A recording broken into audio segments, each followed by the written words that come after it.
Malam itu, aku sadar. Mungkin aku sudah terlalu jauh. Awalnya cuma ingin membantu. Tapi entah kenapa, perhatian ini terasa berbeda. Dia bukan siapa-siapa. Hanya pembantu di rumahku. Tapi setiap kali ia tersenyum, hati ini terasa hidup lagi. Assalamualaikum warahmatullahi wabarakatuh. Halo teman-teman semuanya. Terima kasih sudah klik video ini. Semoga kalian semua selalu sehat dan diberkahi kebahagiaan di setiap harinya. Seperti biasa, sebelum mulai ceritanya, aku mau tanya dulu. Kalian lagi nonton dari kota mana nih? Tulis di kolom komentar.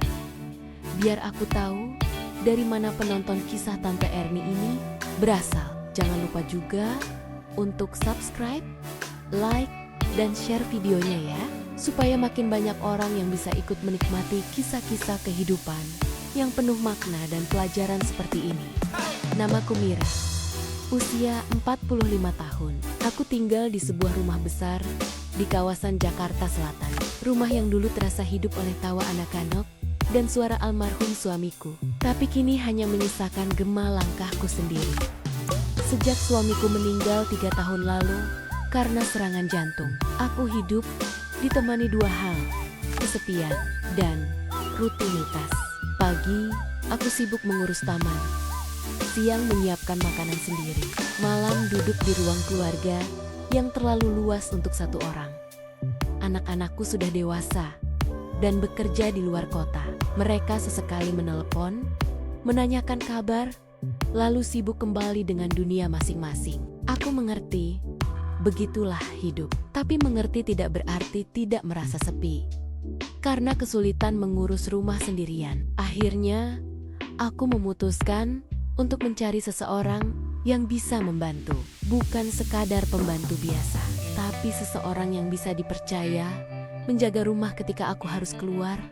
Hari itu, datanglah Rian. Seorang pria berusia 28 tahun. Tubuhnya tinggi, berkulit sawo matang, wajahnya sederhana tapi rapi. Tutur katanya sopan.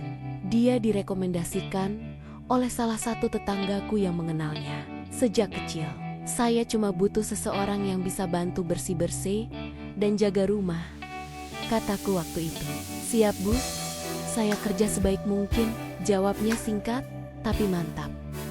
Ada ketulusan di matanya yang membuatku yakin untuk menerimanya.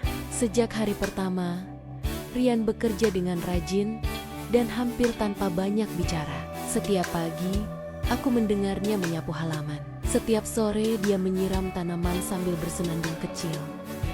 Kadang aku memperhatikannya diam dayung dari jendela ruang makan. Entah kenapa, caranya bekerja membuat rumah ini terasa hidup kembali.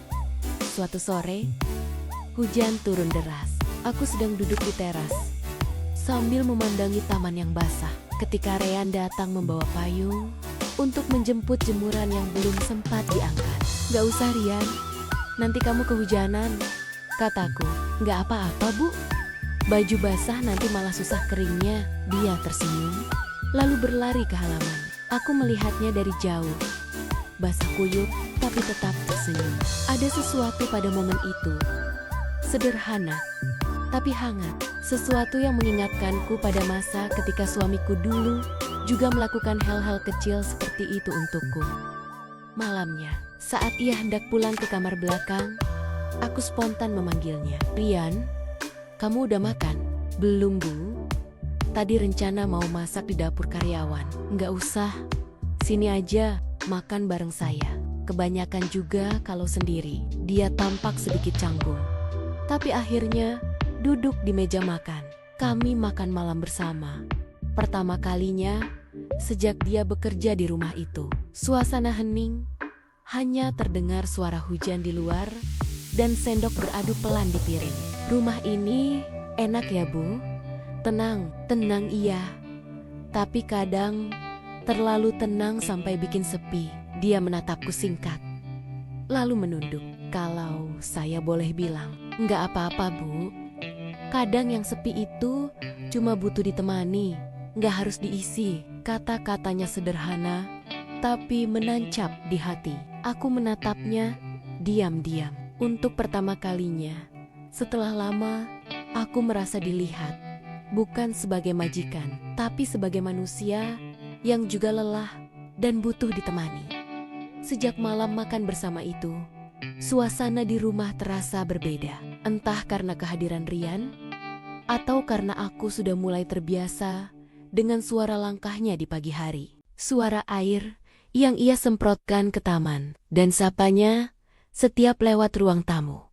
Rumah ini yang dulu terasa seperti ruang kosong, perlahan terasa hidup lagi. Aku sering membuatkan teh atau kopi untuknya. Awalnya hanya karena sopan, tapi lama-lama jadi kebiasaan. Setiap kali aku ke dapur, tanpa sadar, aku menyiapkan 2 gelas. 1 untukku, 1 untuknya. Rian, kamu suka teh manis atau pahit? Manis, Bu. Tapi jangan banyak-banyak gulanya, nanti saya nggak bisa tidur, katanya sambil tertawa kecil. Aku ikut tersenyum. Ada sesuatu dalam caranya bicara yang sederhana, tapi menenangkan, seperti nada lembut di tengah hari yang sibuk. Kadang kami berbicara di teras setelah ia selesai bekerja, tentang hal-hal ringan. Tetangga yang suka berkebun, burung di pohon depan rumah, atau hujan sore yang turun tanpa aba-aba. Dan dari setiap percakapan itu, aku makin tahu, Rian bukan hanya pekerja keras, tapi juga punya hati yang halus dan penuh empati. Suatu sore, aku mendapati dia sedang memperbaiki pagar belakang. Tangannya kotor oleh cat dan debu, tapi matanya fokus. Rian, kenapa nggak panggil tukang aja? Itu kan berat. Sayang uangnya, Bu. Masih bisa saya kerjain sendiri kok, jawabnya tanpa menoleh. Aku terdiam, lalu membawa segelas air dingin. Minum dulu, nanti kehausan. Wah, makasih, Bu. Bener-bener perhatian, dia berkata sambil tersenyum. Bukan senyum basa-basi, tapi tulus. Senyum yang, entah kenapa, membuat dada terasa hangat dan aneh pada saat yang sama. Malamnya, aku duduk di ruang tamu sambil menonton berita. Televisi menampilkan suara ramai. Tapi pikiranku entah di mana. Aku sadar, sudah lama aku tidak punya teman bicara di rumah ini. Anto dulu selalu duduk di sebelahku, memegang koran, kadang mengeluh tentang pekerjaannya di sekolah. Sekarang, hanya suara kipas dan jam dinding yang menemaniku. Tiba-tiba, suara langkah terdengar dari arah dapur. Bu, ini lampu belakang mati. Saya gantiin sekalian, ya? Oh, iya. Makasih, Rian. Rian, dia berjalan melewati ruang tamu dengan obeng di tangan. Aku memperhatikannya sekilas. Rasanya aneh, antara kagum dan haru. Betapa orang lain bisa memperhatikan hal-hal kecil yang bahkan sudah tak kupedulikan lagi. Ketika dia selesai dan hendak kembali ke kamarnya, aku spontan memanggil. Rian, udah makan belum? Belum, Bu. Mau sekalian nanti aja, udah malam. Nanti sakit. Sini, makan bareng. Dia tampak ragu. Wah, nggak enak, Bu. Udah, nggak usah sungkan. Di rumah ini cuma kita berdua. Akhirnya dia duduk di seberang meja. Seperti malam pertama kami makan bersama dulu. Kami makan sambil ngobrol, kali ini lebih santai, tentang masa kecilnya di kampung, tentang mimpinya membuka bengkel kecil suatu hari nanti. Saya dulu nggak kepikiran bisa kerja di kota, Bu, katanya. Terus, sekarang gimana? Sekarang pengen belajar banyak, biar nggak cuma kerja, tapi ngerti juga cara hidup. Aku menatapnya lama, ada ketulusan yang jarang kutemui. Dan tanpa kusadari, aku mulai melihatnya bukan hanya sebagai orang yang bekerja di rumahku, tapi sebagai seseorang yang kehadirannya mulai mengisi ruang-ruang kosong di dalam hatiku. Malam itu, setelah Rian pamit tidur, aku duduk sendirian di ruang tamu. Aku menatap cangkir teh yang masih tersisa di meja. Uapnya pelan naik ke udara. Aku tahu, perasaan ini mungkin salah, atau mungkin hanya kebingungan dari seseorang yang terlalu lama sendiri. Tapi satu hal yang pasti, malam-malam di rumah ini tak lagi terasa sunyi seperti dulu. Hari-hari berlalu seperti biasanya. Namun aku sadar, ada sesuatu yang berubah.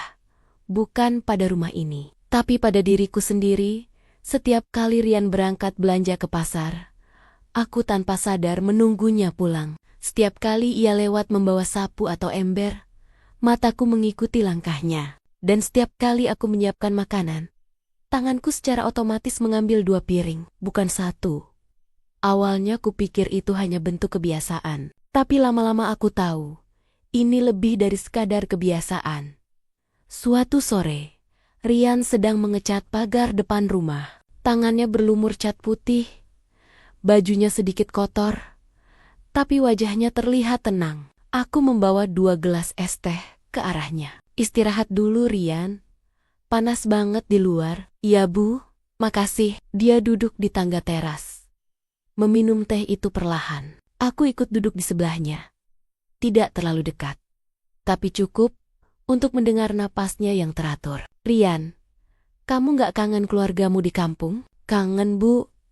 Tapi saya harus kerja. Adik saya masih sekolah. Kamu anak pertama ya? Iya, Bu.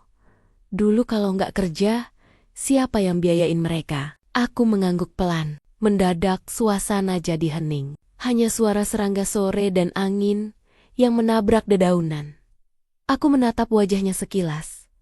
Mata yang jujur, tapi menyimpan banyak lelah. Ada sesuatu di dalam diriku yang ingin menghibur, tapi juga takut terlalu jauh. Kamu anak baik, Rian. Jarang orang sepertimu sekarang. Saya cuma berusaha gak lupa diri, Bu. Tapi kadang, perhatian Ibu bikin saya gak enak. Gak enak kenapa? Soalnya, saya takut orang lain salah paham. Aku terdiam. Kata-katanya membuat dadaku hangat, sekaligus perih.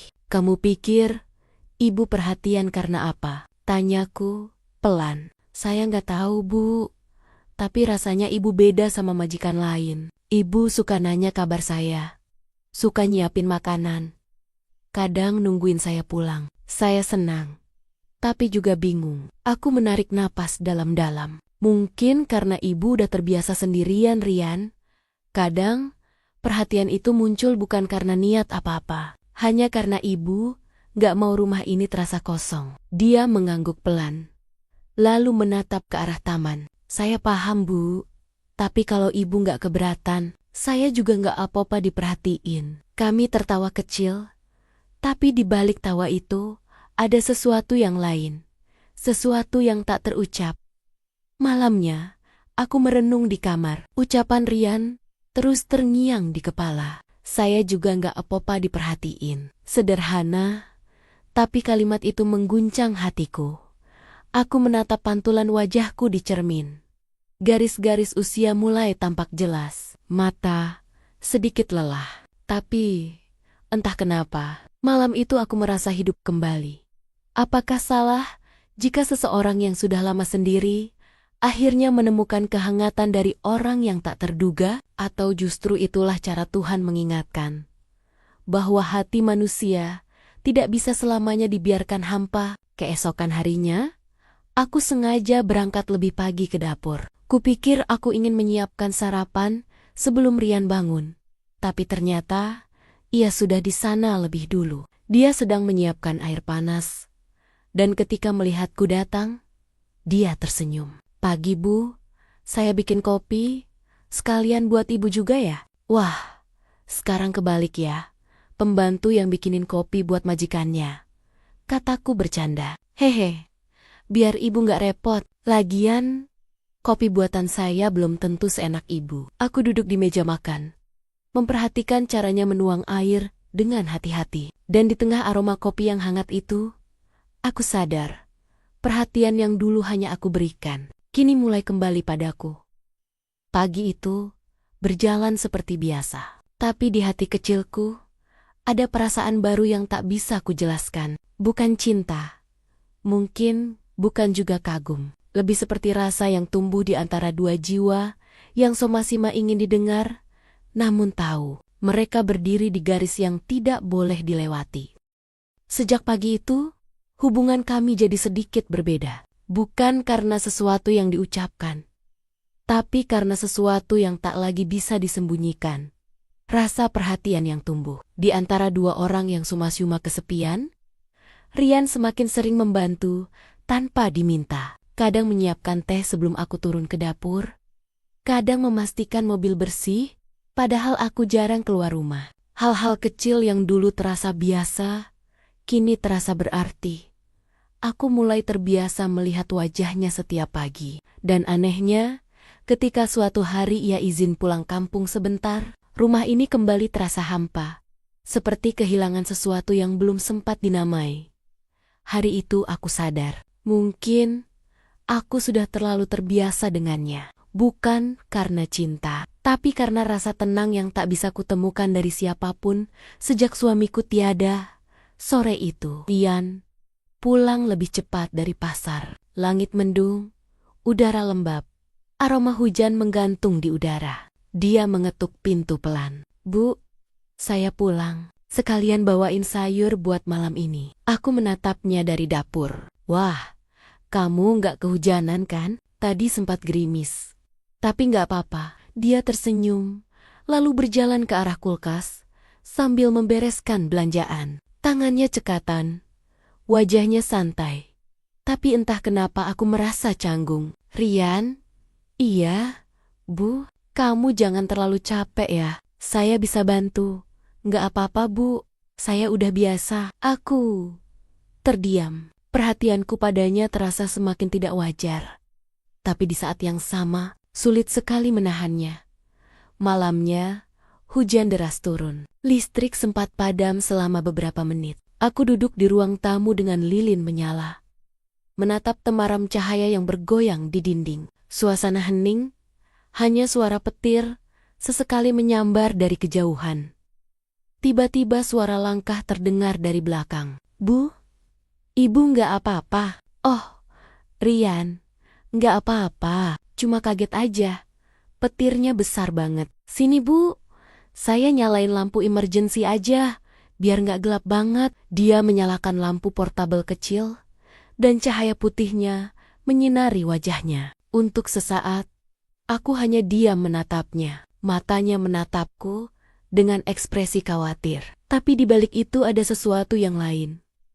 Kehangatan yang sama-sama kami rasakan, tapi tak bisa kami akui. "Terima kasih Rian," kataku pelan. "Sama-sama Bu, saya nggak tenang kalau Ibu sendirian di sini." Kata-katanya membuat dada terasa hangat, sekaligus berat. Aku menunduk, berusaha menyembunyikan senyum kecil yang entah kenapa muncul begitu saja. Ketika listrik kembali menyala, aku menyadari Rian masih duduk di kursi seberangku. Kami tidak bicara banyak malam itu, hanya saling diam, menatap cahaya lampu yang baru hidup. Namun keheningan itu justru terasa akrab. "Rian?" "Iya, Bu. Kamu tahu nggak? Kadang Ibu lupa rasanya punya teman ngobrol di rumah." "Kalau gitu, biar saya aja yang jadi temennya Bu." Aku tersenyum samar. "Kamu nggak takut orang salah paham? Selama Ibu nggak salah, saya nggak takut apapun." Kata-kata itu sederhana, tapi menancap dalam. Malam itu, aku berjanji dalam hati. Aku harus menjaga jarak. Namun semakin aku mencoba, semakin dekat rasanya. Beberapa hari kemudian, tetangga sempat berkomentar, "Bu Mira, pembantunya rajin ya? Kok sering bareng terus?" Aku hanya tertawa menanggapinya. Tapi setelah mereka pergi, hatiku gelisah. Mungkin mereka benar. Aku mulai terlihat terlalu perhatian. Malamnya aku termenung di teras. Rian menghampiri pelan sambil membawa segelas teh. "Bu, ini tehnya." "Ibu belum tidur?" "Belum. Lagi mikir sesuatu." "Tentang apa?" "Tentang batas." Dia menatapku bingung. Kadang kita nggak sadar kapan perhatian berubah jadi sesuatu yang lain, kataku lirih. Rian diam, lalu dengan nada pelan, ia berkata, "Kalau begitu, mungkin batas itu bukan untuk menjauh Bu, tapi buat saling jaga. Biar yang baik tetap jadi baik." Aku menatapnya lama, dan malam itu, Untuk pertama kalinya, aku merasa takut kehilangan. Bukan karena cinta, tapi karena aku tahu, suatu saat nanti, aku harus merelakan kehadiran yang membuat hidupku terasa hidup kembali. Pagi itu terasa berbeda. Langit biru muda tanpa awan, udara sejuk, dan cahaya matahari menembus jendela ruang makan dengan lembut. Aku duduk di meja sambil memandangi secangkir kopi yang perlahan kehilangan asapnya. Di seberang meja, Rian sedang melipat kain pel bersih. "Rian," panggilku pelan. "Iya, Bu, nanti sore saya minta tolong anterin barang ke rumah tante saya." "Jan, siap." "Bu," jawabannya singkat, seperti biasa. Tapi kali ini, ada nada yang berbeda. Entah karena aku yang terlalu memperhatikan, atau karena aku tahu, waktuku bersamanya tak akan lama lagi. Beberapa hari lalu, salah satu anakku menelpon. Dia memintaku pindah sementara ke rumahnya di Surabaya. Katanya, aku sudah terlalu lama hidup sendirian, dan mereka khawatir aku sakit tanpa ada yang tahu. Awalnya aku menolak, tapi setelah berpikir lama, mungkin memang sudah waktunya aku pergi. Rumah ini terlalu banyak kenangan, termasuk tentang seseorang yang tak pernah kuanggap lebih, tapi juga tak bisa kuanggap biasa. Sore itu, setelah semua pekerjaan selesai, aku memanggil Rian ke ruang tamu. Dia duduk dengan wajah tenang. Tapi aku bisa melihat sedikit kebingungan di matanya. "Rian, mulai minggu depan, rumah ini akan dikunci sementara. Saya mau ikut anak-anak ke Surabaya." "Oh," suaranya pelan, seperti menahan sesuatu. "Berarti saya?" "Iya, kamu boleh cari pekerjaan lain. Saya bantu kasih surat rekomendasi ya." Dia menunduk. "Saya ngerti, Bu. Tapi jujur aja, saya bakal kangen suasana rumah ini. Rumah ini juga bakal sepi lagi kalau kamu nggak ada." Kami sama-sama terdiam. Tak ada kata-kata yang bisa menutupi perasaan aneh yang menggantung di udara. "Rian," ucapku akhirnya, "terima kasih ya. Kamu udah bantu ibu banyak. Nggak cuma pekerjaan rumah, tapi juga..." Aku berhenti sebentar, menatapnya. Bikin ibu inget lagi, rasanya punya teman di rumah. Dia tersenyum. "Saya juga makasih, Bu. Selama kerja di sini, rasanya kayak punya keluarga. Ibu nggak pernah marah, malah terlalu baik." "Hehe, mungkin karena kamu juga terlalu sopan. Atau mungkin karena ibu terlalu perhatian," katanya dengan nada pelan, hampir seperti bercanda. Aku tertawa kecil, tapi suaraku terdengar bergetar. "Rian, kadang perhatian itu bukan karena kita ingin sesuatu, tapi karena kita takut kehilangan rasa tenang yang kita temukan tanpa sengaja." "Saya ngerti, Bu." Dia menatapku lama, matanya jujur, seperti biasanya. Dan di momen itu, aku tahu, apapun yang kami rasakan, cukup sampai di sini. Beberapa hari kemudian, aku berangkat ke Surabaya. Rian mengantar sampai depan gerbang, membantu menaikkan koper ke bagasi mobil. Udara pagi terasa dingin, tapi senyum kami hangat. "Bu, iya, kalau nanti ibu balik ke Jakarta, kabarin saya. Saya pasti bantu bersihin rumah lagi." "Iya, Vi. Tapi kali ini, ibu janji nggak bakal terlalu perhatian." "Hehe, ibu nggak perlu janji. Kadang, perhatian ibu justru bikin orang betah." Kami tertawa kecil. Lalu aku naik ke mobil, menatap rumah yang perlahan menjauh. Rian masih berdiri di depan gerbang, melambaikan tangan sampai mobilku berbelok di ujung jalan. Beberapa minggu kemudian, aku duduk di balkon rumah anakku di Surabaya. Udara sore hangat, burung beterbangan di langit, dan aku menulis di buku harian kecil yang dulu jarang kusentuh. Ada orang yang datang bukan untuk tinggal, tapi untuk mengingatkan kita bahwa perhatian yang tulus masih ada. Dan kadang, Tuhan menaruhnya dalam wujud yang tak kita sangka. Aku menutup buku itu dan tersenyum. Mungkin inilah akhirnya. Bukan akhir yang menyedihkan, tapi akhir yang damai. Karena akhirnya aku belajar bahwa mencintai seseorang tidak selalu harus memiliki dan memberi perhatian tidak selalu harus dibalas.